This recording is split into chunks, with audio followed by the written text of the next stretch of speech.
All right, John, this is a follow-up to a follow-up. We did, if you missed it, the video about George Kittle, his agent's comments to Mike Silver, and how much money he should make. This is a big topic for Niner fans right now. It really is. Also, check out our podcast below in the description. It's always good to do a reaction to the reaction and then give our reaction to all those reactions. That's right. So that's what we're doing today. We went through the comments of our last Kittle video, which if you haven't watched that one, go check that one out. And again, you can click on the link at the top of the screen. So here's we got a handful of them. We'll react. They're all kind of from a different place.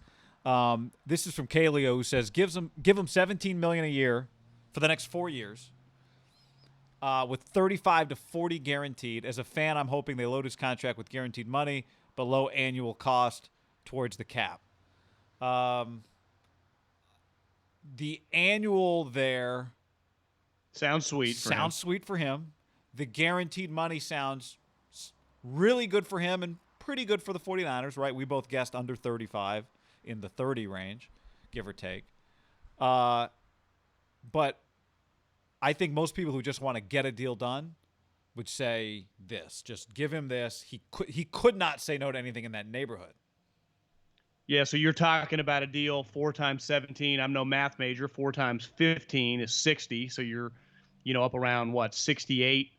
I think the problem with this from his standpoint would be this would be a contract extension that you're essentially giving me a 2-year deal worth $35 million, right? It'd be based on this year. You get the signing bonus. The NFL's tricky how that works. But part of what Todd Gurley, who I think we'll dive into a little later, when you extend a guy early, you still base off his initial contract, which is $2.2 million, give or take, this year. And he'd go, well, really, I'm just on the hook for guaranteed 2 more years on the team. And I think when you play a physical position, unlike quarterback, you have to be very cognizant of that my guaranteed money solidifies my spot on the team, right? I think there are 2 things that solidify a human in the NFL, their spot on a roster. Young players, it's their draft slot. If you're drafted in the first round, like Solomon Thomas is going on year 4. If Solomon Thomas had been a 7th-round pick, it's no lock he's still on the roster, right? Maybe they upgraded, maybe they had traded, maybe whatever. When you are a highly paid player, a Khalil Mack, an Amari Cooper now, an Aaron Donald, the 49ers really don't have that many of them. I think D Ford is an example right now. His guaranteed money guarantees him a roster spot on this team. And I think that's the way these players and the agents should look at everything is how long does my contract guarantee I'm on the team? And this deal, which I don't hate, like I think it's kind of a compromise. The 35 to me is a little low. 40, I think you could sell number. That it's like for him, it'd be interesting. Like for him, right? At 40, you go makes him think. It's not Amari Cooper money, but it's way more than any tight end has ever gotten, and maybe there's a benefit to having a 2-year, $40 million contract. Right? Agreed. Okay. Let's go to Q. Kittle's agent's expecting $20 million. Kelsey's getting 9.4. I love Kittle, but not worth double what Kelsey's getting. We trade him. Don't end up like the Rams with Todd Gurley. Took away a D from Todd. This is a really compelling argument. The Travis Kelce argument, right? You can't tell me when you separate these 2 arguments. Which 2? The Todd Gurley element and what Travis Kelce makes. Yeah, the Todd Gurley line at the end is just a cautionary tale for everybody. It's the NFL. But the Kelce thing, from a Niners perspective, is compelling. I would say that Kelce, when he signed his deal 2 years ago, I think got $20 million guaranteed, was, even at the time, now he was a 3rd-round pick, so he wasn't, like the Amaris, the Khalils, the Aaron Donalds had the 1st-round money, so the contract was a big deal for him. I would have called that at the time of signing a massive win for the Kansas City Chiefs. And I would say currently, if we dove into their books, probably is the best contract that they have on their team, right? When you just factor in what he's worth to their team, he's easily their 3rd or 4th best player, right?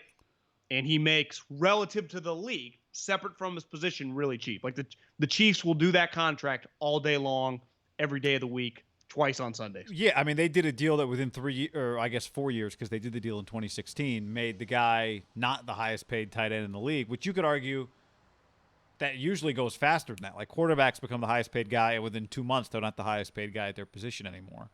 That was 5 for 46. Because I think he's a good example. Guaranteed. He's a good example of relative to ranking these last 3 or 4 years of Travis Kelce to all the receivers. He's in the mix of just top 10 receivers in the league, right? Yeah. He's on one of the most prominent offenses in league history, clearly, arguably the best in the league. And he's easily, I'd say, you could do a coin flip on a given game. Is it him or Tyreek? Like, he is their number one option. Mahomes throws him the ball a shitload.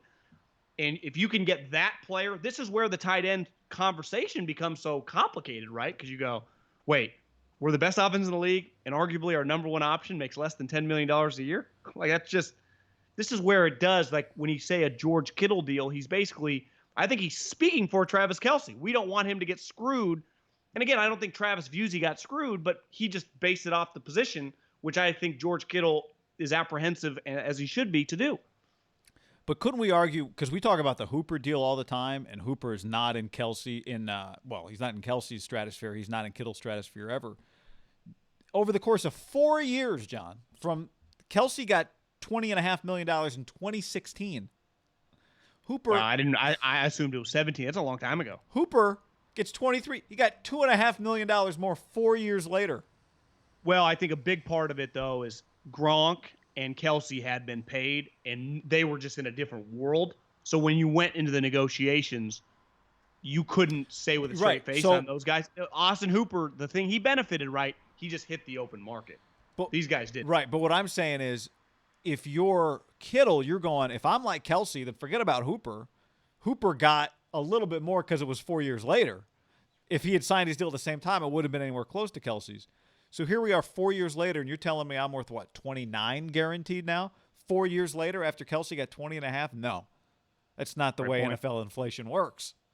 No. So that's where you'd say, if you're the Niners, look, man, if we give you $40 million guaranteed, like the first comment from Brandon, or from Kaleo, sorry, we'll get to Brandon.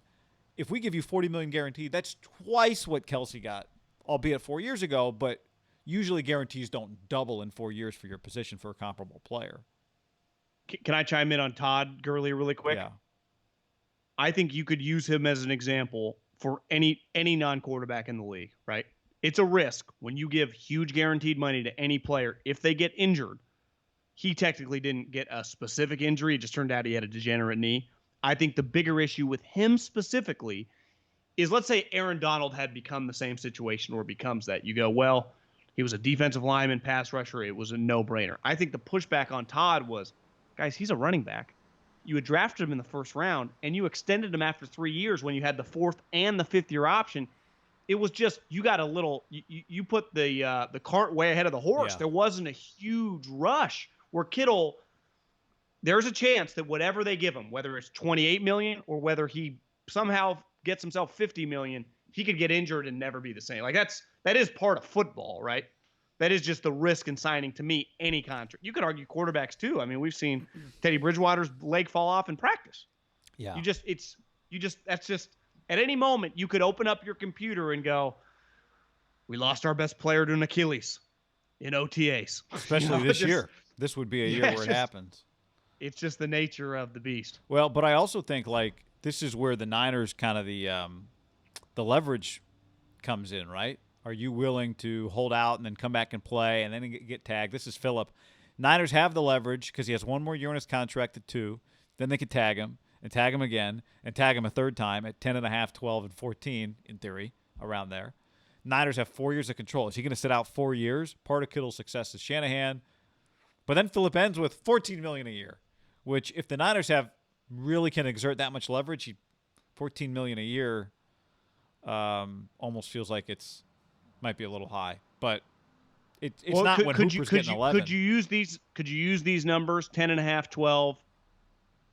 To me, the tag on the 14, that would be the tags are kind of based on your position, which benefits the Niners, right? Because the lower paid guys. I think by the second year, it's the average of the top 3. By the third year, it's the highest paid guy. It's why no one – remember the Kirk Cousins? Like, Could they do it a third year? It's like, yeah, they ain't paying him $30 million this year. So if you added all three of those up, let's say we want to give him a 3-year contract, 10 and a half, 12, you're at 22, then plus 14, you're at 36.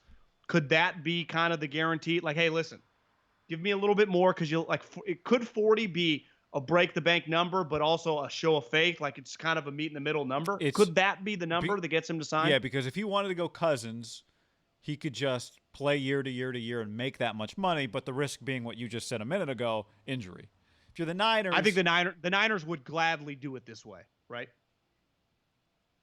Gladly might be strong. Yeah, I don't know about it does gladly. have bigger cap implications. Because their counter would be it does give you wiggle room. It gives you, but their counter would be, we don't add up these three numbers and then give you that number, because when we give it to you right now, you're getting the added security, right? So you shouldn't just get 37 because that's what it is when we add it all up. You should get 33 because you're going to take a discount for the security. Because there is no guarantee in this situation, year 3, let alone year 2. Right. You go down in after 2 years, and you'll never see that second or third year tag. Mm-hmm. But there is a bigger picture topic of you don't treat your superstars that way, right? When you look at the best players in the league that are the team captain, they usually don't get tagged over and over. Right. Like that's not a good way to do business. Gronkowski didn't get treated that way, but we could even just go different positions. Like the Cowboys don't treat Zeke like that. Just look at good teams. Von Miller wasn't treated like that. The Eagles didn't treat Fletcher Cox like that, or Lane Johnson. Like that's just the Niners. The Pittsburgh Steelers, whether it's Big Ben or even Antonio before he got nuts, like they did it with Le'Veon, but it showed you they didn't think Le'Veon, like they didn't view him as that guy on their team. They won't treat T.J. Watt like that. If Shazier had stayed healthy, like good high level, the Packers with all their guys over the years. I am not okay with that line of thinking with players under the Kittle. He's under an umbrella of peak Richard Sherman, peak Khalil Mack. Like you don't do that. So you start. Which it can get expensive though. Yeah. When you don't do it that way. So you add up the numbers, and the Niners say, but we're going to give you a little less than 36, 37 because we're giving you the guarantee. And then Kittle says, nah, you should give me a little more because I'm George Kittle. And then maybe they just end up on that number at 37, 38 million. And then they hang up, and then they call each other back, and they call each other back, and it just goes back and forth. And then you realize that, in the end, what would you say? That you're giving them a 3-year deal? Yeah, I think in a perfect world, you give them the 4-year number, 4-year, whatever, 15, 16 a year, and it's basically guaranteed through 3. So like that 4 years, $66 million with 38 guaranteed. And that's $14 million a year. And you could argue the Niners aren't even there yet, right? Well, once you say that to me is the win. Once you say that big fake number, that number I just said, the 66. Yeah, that's a big fake number, even if it's fake. You're assuming if it's like 16 a year or 17 a year. I'll be shocked if to me, could you go 4 for 60? 15 a year, which is way above the next highest, right, but guarantee like the 40 where you go, you're our guy, or 45. Yeah. Like, does he sign 4 for 60, 45 million today? I think he might. I would tell him to sign that in a heartbeat, but do they have to go to 15? Maybe they can do Phillips 14, 56, and 36, or 56 and 37, whatever it would be. But I think you and I, if that deal got announced today, we'd say, that's still a pretty big win for the Niners. You're telling me their best player costs $36 million guaranteed? Yes, I mean it would be a win for them in the context of how much your best players cost, but it would not be a win in the fact that they just shelled out $36 million in guaranteed dollars. Yeah, for the next 3 years. It'd be a win for him too. It would, but I would say for this year coming up, and then the 2 years that are basically guaranteed, you'd need him to just maintain that Pro Bowl level player, right? And then you'd feel good about the deal. Right. I'd say any big deal, non-quarterback in the NFL guy, there is an inherent amount of risk. I'd say more than the other two sports, just based on injuries. You could argue if you're the Niners, let's just get the season started. We just want to make sure you're back. Like the last thing you want is like, this is a weird camp. You sign a deal and just it's a complicated deal in a vacuum. Yeah. Right? In a perfect non-corona world. Brandon, Niners season's over. The second Kittle holds out. Period. It's all over, and I ain't watching. I don't believe you, Brandon. Ain't watching? I don't. If you told me that George Kittle was just not on the 49ers this year, I'd go, yeah, they're not a Super Bowl team. That's, I think, the importance of the player. Could they win 9-10 games because their coach is a master? For sure. Yeah. And their defense is good. But they are by no means. You felt potent going into games last year. You go, well, we might have the two fucking best players on the field in Bosa and Kittle. And both of them are just complete all-around players. Yep. Now right? your run game's harder. It's harder for Debo. It's harder for Ayuk. It's harder for Garoppolo. Everybody's like, it's harder more for Trent pressure Williams. on Juszczyk to be a lead blocker. It's just Ayuk's got a ball. It really, you can see how both sides can hype themselves up and going like, we got the leverage here. Right? Both sides. If you're the Niners, you can hype yourself. I mean, you got the tag. He's making $2 million. Yeah, but see, if I'm the Kittle's agent, Jack Becta, I go, I know you don't want to use the tag. Like, you want to avoid that at all costs. That's what I'm saying. They can easily say that. And I know how much you love my guy. Right? How could you not? You guys played golf in Cabo. All right, let us know about what you already let us know down in the comments below. Who knows? Maybe we can do another one. Like the video.